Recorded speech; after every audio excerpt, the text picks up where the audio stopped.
Existen dos tipos de silencio. Aquel que calma el alma, que nos consuela en un abrazo sin contacto, y existe el otro tipo.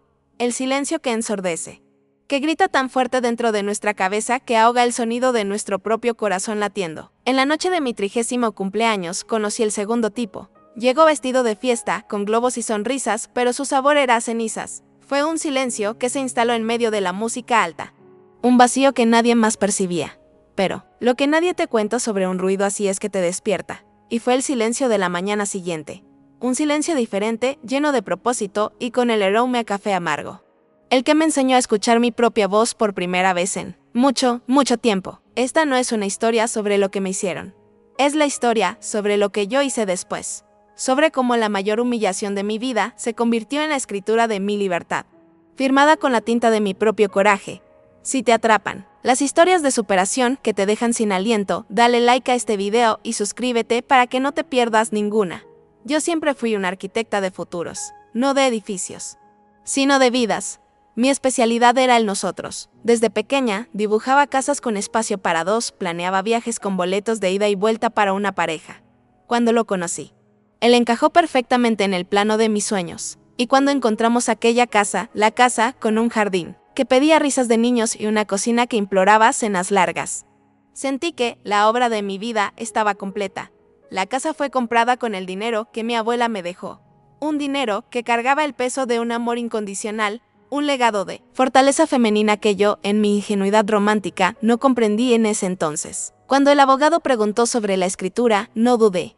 50% para cada uno, dije, sintiendo un calor en el pecho.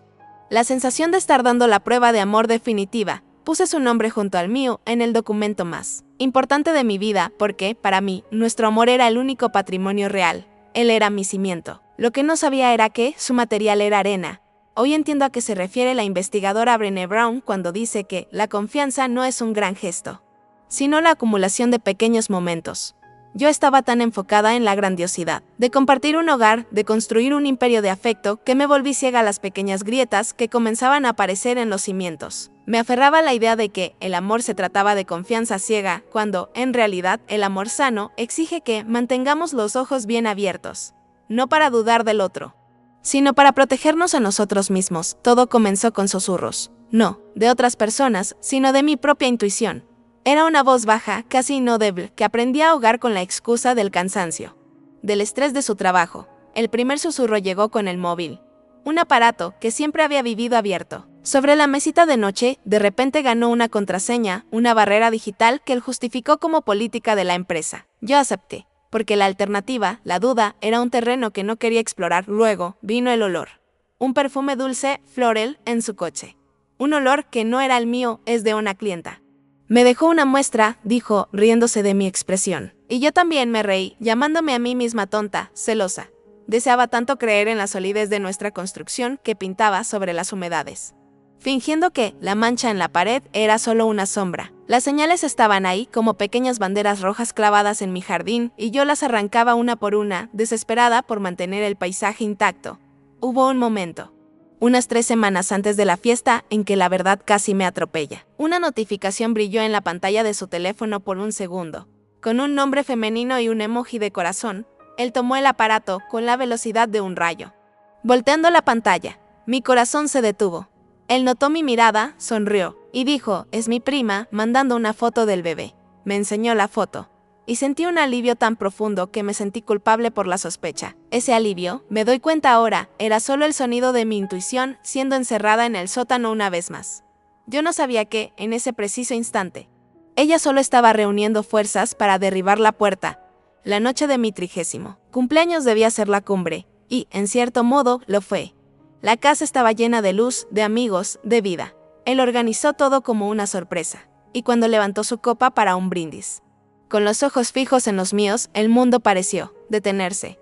Habló sobre nuestro futuro, sobre la suerte que tenía por tenerme, sobre cómo yo era la mujer de su vida. Cada palabra era un aplauso, cada sonrisa de los invitados era una confirmación de nuestro cuento de hadas. Y yo, en el centro de todo, me sentí la reina más feliz del mundo. Era la actuación de su vida, y yo era el público engañado.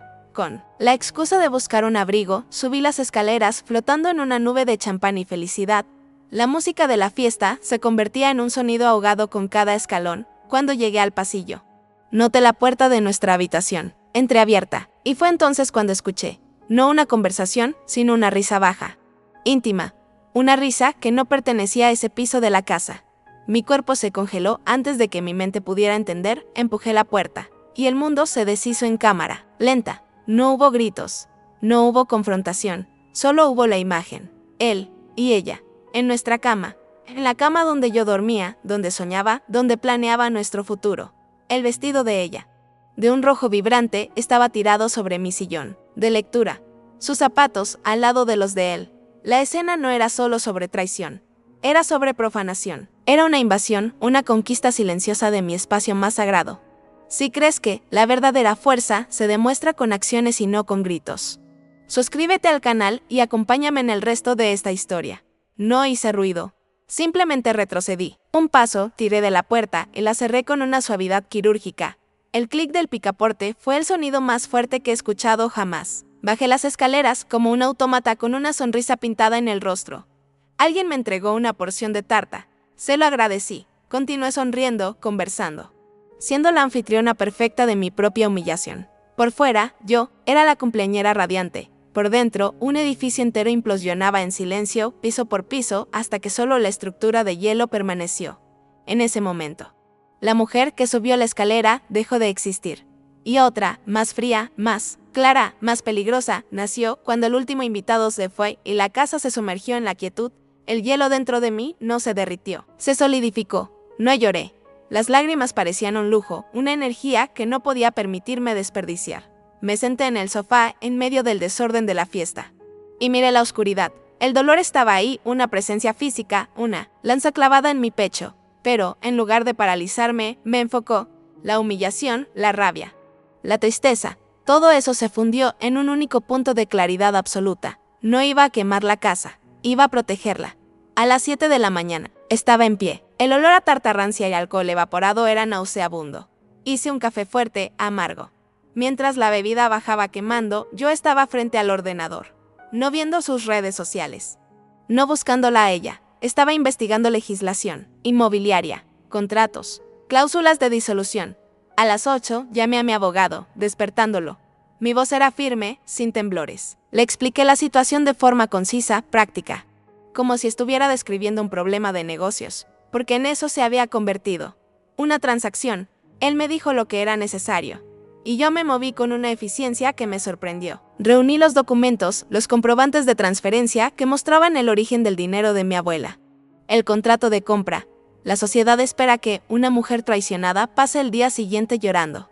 Yo pasé el mío en notarías y despachos. Con cada firma, con cada documento sellado, sentía como la lanza en mi pecho era retirada, milímetro a milímetro. No era venganza, era recuperación. Estaba retomando no solo una propiedad, sino mi dignidad, mi futuro. Mi nombre. La transformación no fue un grito de guerra, fue el roce silencioso de un bolígrafo sobre el papel. Él llegó a casa al anochecer, probablemente esperando encontrarme derrumbada en el suelo, lista para una escena de gritos y lágrimas que lo colocaría, de alguna manera, en el centro de atención. Quizás ya tenía el discurso de disculpas ensayado, o las acusaciones veladas para dividir la culpa. Pero lo primero que encontró fue la cerradura cambiada. Su llave giró en falso 1, 2, 3 veces. El sonido metálico e inútil fue el primer acorde de mi nueva sinfonía. El teléfono sonó. Contesté al primer tono. Su voz era una mezcla de confusión e irritación. ¿Qué está pasando? No puedo entrar. Respiré hondo, no para calmarme, sino para saborear el momento. El poder no estaba en gritar las verdades que yo sabía. El poder residía en los hechos que él aún no conocía. Resulta que ya no necesitas entrar, dije, y mi voz era un espejo del hielo que se había formado dentro de mí. Esta ya no es nuestra casa. Hubo una pausa al otro lado de la línea. El sonido de su realidad rompiéndose. Empezó a balbucear, a protestar. Lo interrumpí, no con rabia, sino con la finalidad de un juez dictando una sentencia. La escritura fue modificada y registrada esta mañana. La propiedad está únicamente a mi nombre. Un oficial de justicia se pondrá en contacto contigo mañana para agendar una hora para que puedas retirar tus efectos personales. No me busques más. Y antes de que pudiera responder, colgué el clic del teléfono al finalizar la llamada. Fue el sonido de mi libertad. Desde el interior de mi casa, cerré la puerta con llave y por primera vez en meses me sentí a salvo. Los meses que siguieron fueron de reconstrucción, no de un corazón roto, sino de un hogar. Pinté las paredes, cambié los muebles y con cada cambio, la casa se volvía más mía. El fantasma de aquella noche se fue disipando, reemplazado por la luz del sol de la tarde entrando por las ventanas, que yo misma limpié. Descubrí que la soledad no era un vacío, sino un espacio. Un espacio para reencontrarme, para escuchar mis propios pensamientos sin interferencia. Un espacio para ser. Simplemente yo. En este viaje aprendí 3 lecciones que ninguna universidad enseña. La primera es que el amor propio también es patrimonio. Proteger lo que es tuyo, lo que tú construiste, no es un acto de desconfianza, sino un acto de autovaloración, es decirle al universo y a ti misma que tú importas. La segunda lección es sobre el poder de la acción silenciosa. La sociedad nos condiciona a reaccionar con ruido, con drama, pero la fuerza más arrolladora es la consecuencia silenciosa. El cambio estratégico que ocurre mientras el otro todavía espera la pelea. Es una partida de ajedrez, no un combate de boxeo. Y la tercera y más importante lección fue sobre la verdadera definición de hogar. Un hogar no está hecho de ladrillos y cemento. Es un santuario de seguridad emocional. Y la única persona que puede garantizar la integridad de ese santuario eres tú. La traición que debería haberme dejado sin techo, sin suelo, fue exactamente lo que me enseñó a construir mi vida sobre el único cimiento que nunca se agrieta, yo misma. La casa que él profanó se convirtió en mi castillo. Y la reina, ahora, solo se rinde cuentas a sí misma. Muchas veces pensamos que nuestra mayor fortaleza está en el amor que le damos a otra persona. Pero la historia nos enseña una y otra vez que la fortaleza más inexpugnable es aquella que construimos dentro de nosotras. Si alguna vez tuviste que transformar tu mayor dolor en tu mayor fortaleza, si alguna vez tuviste que reconstruir tu propio castillo, comenta aquí abajo, yo tengo la escritura. Porque nuestro valor no está en un trozo de papel, sino en la fuerza que descubrimos cuando decidimos firmarlo. Dale like y suscríbete, si crees que la mejor respuesta para quien te menosprecia es construir una vida tan gigante que no puedan alcanzarla.